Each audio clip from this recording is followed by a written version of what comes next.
Hello friends, this is Renu Yadav and welcome to my channel R Y education is life. आज इस video में हम लोगों को देखना है श्रीमती जॉन रॉबिन्सन का विकास मॉडल। और यह एक दोस्त ने ही मुझे रिक्वेस्ट किया कि प्लीज़ मुझे जॉन रॉबिन्सन का एक विकास मॉडल का वीडियो चाहिए, तो इसीलिए मैं उनके लिए लेकर आई हूँ। और साथ ही साथ ये सबके लिए है और एक कोशिश है आप लोगों की मदद करने की। तो देखते हैं ये वीडियो कितना पसंद आता है आप लोगों को।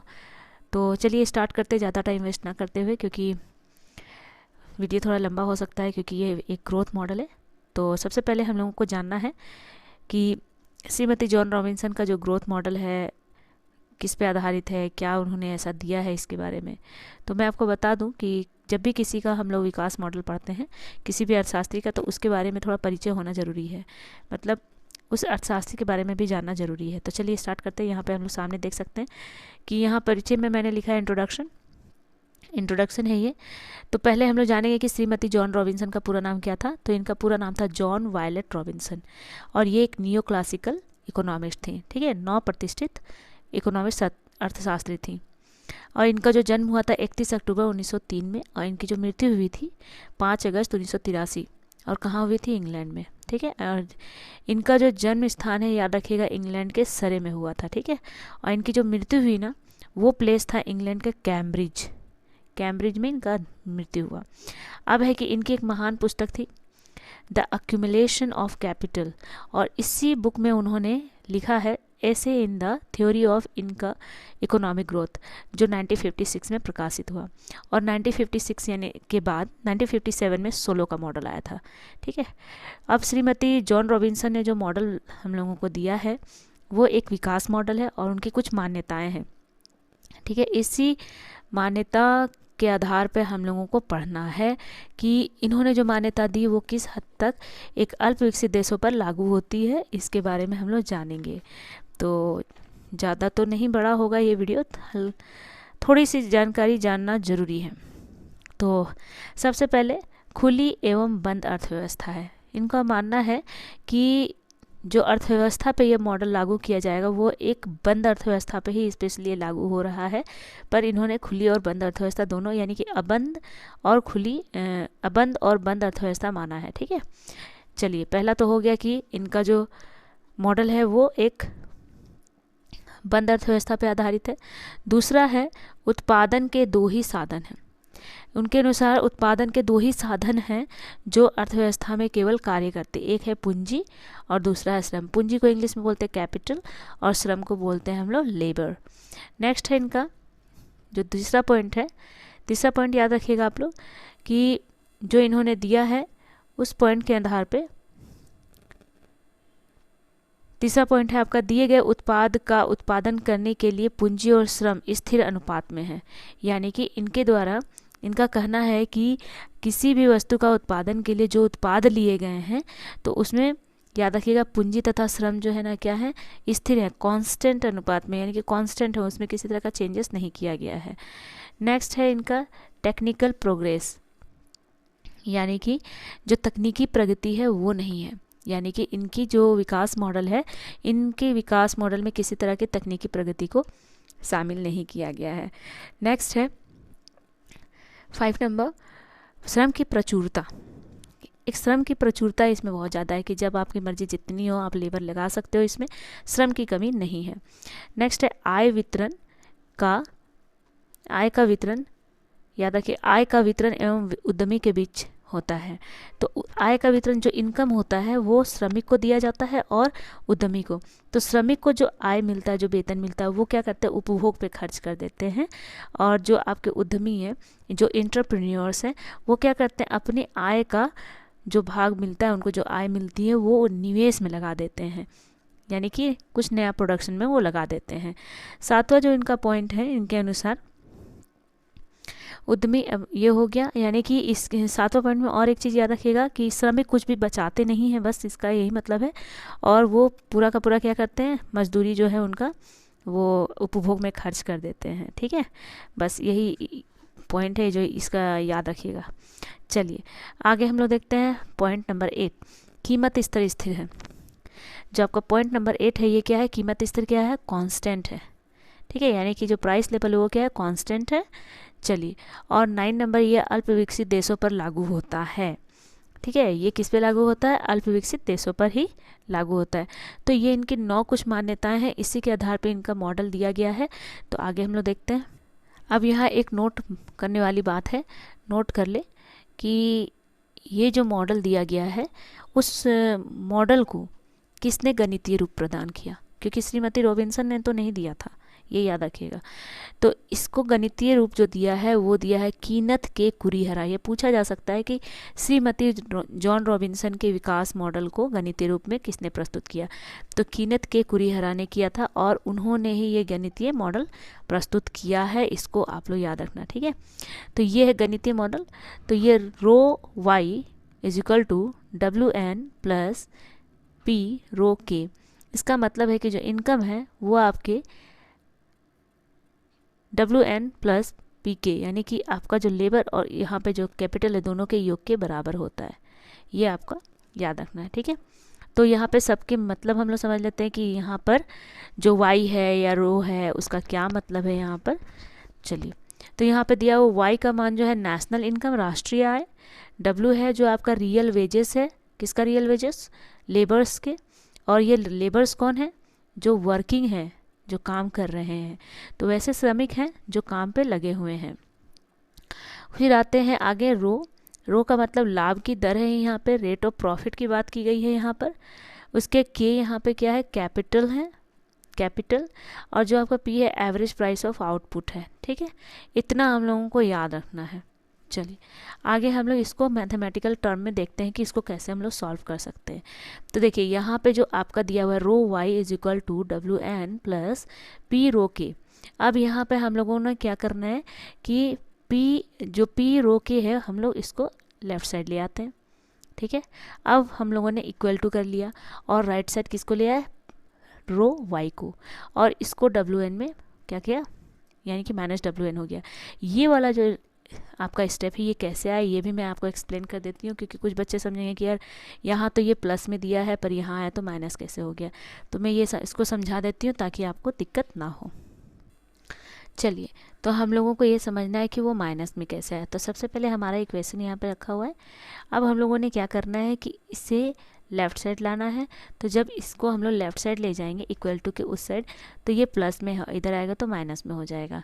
फिर हम लोगों को क्या करना है, ये तो एज इट इज़ अपने प्लेस पे ही रहेगा, और जब ये आपका लेफ़्ट से राइट साइड में आएगा इक्वल टू के राइट साइड, तो क्या हो जाएगा, ये प्लस में था, प्लस में है यहाँ पे, अब ये इधर आएगा तो माइनस में हो जाएगा, ठीक है। अब हम लोगों को करना क्या है ना कि इसका माइनस को हटाना है, ठीक है। तो क्योंकि इनकम हमेशा माइनस में नहीं होता, माइनस में नहीं होता, तो अब हम लोगों को करना क्या है ना कि इसको माइनस को कैसे हम लोग को हटाएंगे। तो सबसे पहले हम लोगों को यहाँ पे माइनस कॉमन लेना है। तो जब माइनस कॉमन लेंगे ना, तो देखिए जब माइनस बाहर निकाला, तो मैं इसलिए यहाँ समझाने के लिए पहले लिख के लाई हूँ आप लोगों के लिए। तो देखिए यहाँ पे माइनस पहले हम लोगों ने बाहर निकाला, तो ये प्लस था ना, तो यहाँ पे हम लोगों को माइनस यहाँ लगाना होगा, ठीक है, ताकि जब माइनस माइनस प्लस हो जाएंगे तो ये ऑटोमेटिक यहाँ प्लस हो जाएगा। अब क्या करेंगे ना, ये माइनस अगर यहाँ माइनस लिया तो ये क्या हो जाएगा आपका प्लस हो जाएगा, ठीक है, याद रखिएगा। क्योंकि इस माइनस से इस प्लस को जब इंटू करेंगे तो माइनस प्लस क्या होता है, माइनस होता है। ये भी याद रखिएगा, मैथमेटिकल टर्म में माइनस प्लस क्या होता है, माइनस होता है। तो फिर ये पी वाई क्या होगा, माइनस में आ जाएगा। तो इस तरह हम लोगों ने देखा ये माइनस और ये माइनस क्या हो गया, कैंसिल हो गया। तो क्या मिलेगा आपको, पी रो के मिलेगा is equal to WN plus rho Y मिलेगा, ठीक है। अब हम लोगों को क्या करना है, अरेंज करना है, क्योंकि माइनस है तो इसको हम लोग पीछे कर देते हैं, बस इतना ही अंतर है और कुछ भी नहीं करा है इसमें, ठीक है। आई होप ये आपको समझ में आ गया होगा कि कैसे हुआ। ये हम लोग इधर लिख देंगे, ठीक है। चलिए यही था आपका इक्वेशन जो भी आया है, तो आई होप ये समझ में आ गया होगा कि कैसे आया है। तो आप लोग स्क्रीनशॉट ले सकते हो। चलिए आगे बढ़ते हैं। अब हम लोगों को मिल चुका है ये, तो समझ में आ गया ये कैसे आया। अब हम लोगों को करना क्या है, तो हम लोग यहाँ पे P इज इक्वल टू लिखेंगे। आपको ये जो है ना रो के से हम लोग क्या करेंगे, इसको डिवाइड करेंगे, इन दोनों को क्या करेंगे, रो के से डिवाइड करेंगे, तो इस फॉर्म में आ जाएगा ये, ठीक है। तो ये जो मल्टीप्लाई में था P के साथ, अब वो क्या हो जाएगा आपका, डिवाइड में हो जाएगा। तो rho y minus WN by P rho के, ठीक है, ये रो के हो गया। चलिए अब हम लोग क्या करते हैं ना, ये रो को हटाना है, तो हम लोगों ने क्या करना है कि आपको, यानी कि आपको न्यूमरेटर और डिनोमिनेटर दोनों को क्या करना है, यानी कि अंश को और हर को क्या करना है, पी एन से रो एन से डिवाइड करना है। ये रो है, याद रखिएगा, इसको हम लोग रो बोलते हैं, ठीक है, ये रो है। चलिए पी जैसा लगता है पर रो है, याद रखिएगा। अब रो एन से जब डिवाइड करते हैं तो देखिए ये रो और ये रो का क्या हो गया, कट गया, फिनिश्ड हो गया, ये ख़त्म, कैंसिल हो गया। अब ये एन और ये एन फिनिश्ड हो गया, ख़त्म। अब ये भी दोनों क्या हो गए, कैंसिल हो गए। अब क्या बचा, जो बचा उसे हम लोगों ने यहाँ पे लिख लेना है। देखिए P इज इक्वल टू क्या हो जाएगा, y by n minus W by rho, और यहाँ पे क्या बचा, K बाय एन, तो हम लोगों ने यहाँ लिख लेना है। अब यहाँ पे हम लोग मान लेते हैं, देखिए कुरिहरा ने क्या किया था ना, y बाय एन को L मान लिया था, तो हम लोगों ने N ले लिया, यहाँ पे लिख लिया। और उसके बाद W बाय जो रो है उसको हम लोगों ने क्या मान लिया, क्या माना, सेम टू सेम रहा, इसमें कोई चेंजेस नहीं करा। बस K बाय एन को ही क्या मान लिया है, K बाय एन को उन्होंने थीटा मान लिया है। तो ये हो गया आपका पूरा का पूरा इक्वेशन। नेक्स्ट आगे बढ़ते हैं, इसमें आगे और क्या चेंजेस हैं वो मैं बताती हूँ आपको। अब यहाँ पे चेंजेस आपको देखने को मिलेंगे कि जो आपका y इज इक्वल टू है ना, y इज इक्वल टू वो क्या है ना, C प्लस आई होता है। y जो होता है, इनकम जो होता है वो कंजप्शन प्लस इन्वेस्टमेंट होता है, याद रखना आप लोग। उसके जो याद रखिएगा, जो सेविंग होता है वो इन्वेस्टमेंट के बराबर होता है। सेविंग किसके बराबर होता है, इन्वेस्टमेंट के बराबर होता है। अगर सेविंग इन्वेस्टमेंट के बराबर है तब हम लोगों को क्या करना है, S is equal to P K, यानी कि जो कैपिटल है, और जो डेल्टा के है, यानी कि जो ये रो के है, रो के इज इक्वल टू डेल्टा के। जितने चेंजेस हुए हैं, यानी कि जितना कैपिटल ज़्यादा मिला है वो किसके बराबर हो गया, बचत के बराबर। तो बचत बोलो आप, चाहे रो के बोलो, चाहे आप डेल्टा के बोलो, चाहे इन्वेस्टमेंट बोलो, यानी कि आपका बचत ही क्या कहलाता है, निवेश कहलाता है। तो जो भी बचत है एक एंटरप्रेन्योर्स के पास, तो वो एस और आई, यानी कि एस इज इक्वल टू आई होगा, ठीक है। चलिए अब हम लोग क्या देखते हैं ना, अगर ये पी के इज इक्वल टू डेल्टा के, तो हम लोग रो के इज इक्वल टू डेल्टा के। अब हम लोगों को करना क्या है, जब हम लोगों ने लिख लिया है तो हम लोग लिखेंगे रो के। अब यहाँ पे रो इज इक्वल टू डेल्टा के बाय के लिख देंगे, ठीक है, याद रखना आप लोग। चलो अब इतना लिख लिया, तो अब इसका कुछ वैल्यू होगा, तो इसको हम लोग कैसे लिख सकते हैं। तो याद रखिए, रो इज इक्वल टू क्या लिखा था हम लोगों ने, इतना लिखा था ना, L minus W by P by Q, इतना लिखा था। अब क्या करना है हम लोगों को, तो इसका जो वैल्यू होगा पूरा का पूरा कितना के बराबर हो जाएगा, डेल्टा के बाय के हो जाएगा, ठीक है, यानी कि डेल्टा के बटे के हो जाएगा।